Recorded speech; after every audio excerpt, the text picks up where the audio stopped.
Welcome to day 9 of our course. Today we will be learning about tuples in Python.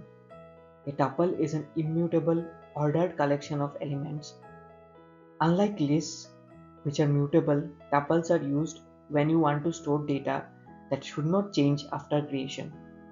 Tuples are defined using parentheses as opposed to square brackets for lists.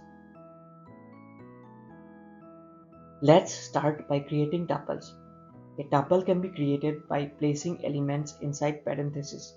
For example, my tuple equals to 1, 2, 3 creates a tuple with 3 elements. Tuples can also be empty or have a single element. An empty tuple is defined as empty tuple equals to only the parentheses. And a tuple with a single element looks like this. Single tuple element equals to 1, comma. The comma is necessary when there's only one element. You can access elements of a tuple using indexing, just like lists. Remember, indexing starts from 0. For instance, my tuple 0 will return 1. Negative indexing allows you to access elements from the end, like my tuple minus 1 will return 3.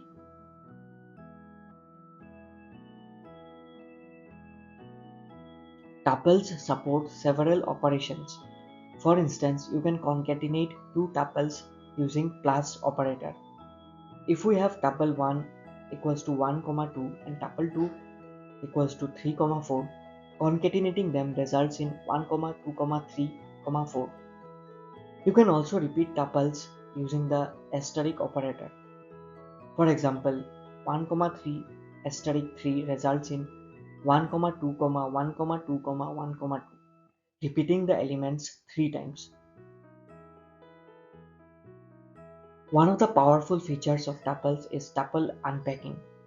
You can unpack a tuple into individual variables. For instance, if you have coordinates equals to 4, 5, you can unpack it into x, y equals to coordinates. So x equals to 4 and y equals to 5. Tuples can also be nested, allowing for nested unpacking. For example, data equals to 1, 2, 3, 4 can be unpacked as a, b, c, d equals to data, resulting in a equals to 1, b equals to 2, c equals to 3, and d equals to 4. Tuples have a few built-in methods that can be quite useful. For example, count returns the number of times an element appears in the tuple. So for my tuple equals to 1, 2, 3, 1, 1, my tuple.count1 will return 3. Another method is index, which returns the index of the first occurrence of an element. For example, my tuple.index2 will return 1. One of the key characteristics of tuples is their immutability. Once a tuple is created, you cannot modify its elements. If you try to change an element like list, like my tuple 1 equals to 4, it will raise a type error. This immutability makes tuples efficient for storing fixed collections of data.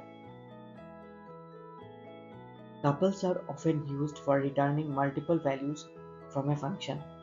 For example, you can define a function getMinMax values that returns both the minimum and maximum values as a tuple. Tuples are also useful when you need to assign multiple variables at once. You can do this with a single line a, b, c equals to 10, 20, 30.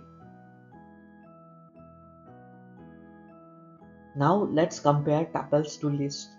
Tuples are immutable, meaning their contents cannot be changed after creation. On the other hand, lists are mutable and can be modified. In terms of performance, tuples are generally faster than lists, especially when used for fixed collections of data. So use tuples when you want to store data that should not change and lists when you need to modify the data.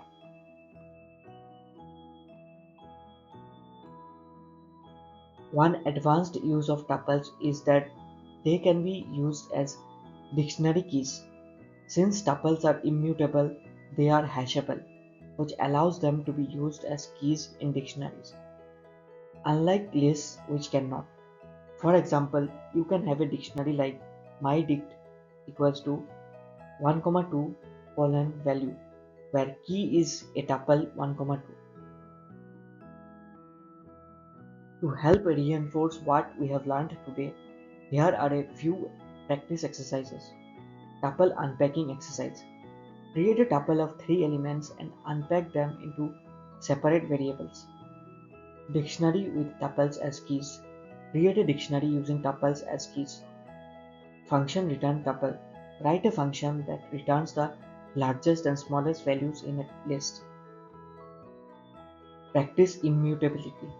Try modifying a tuple to understand the concept of immutability. That's all for today's lesson on tuples. We have covered their definition, creation, operations, methods, and how they differ from lists. Practice the exercises and experiment with tuples to gain a deeper understanding. See you in the next lesson.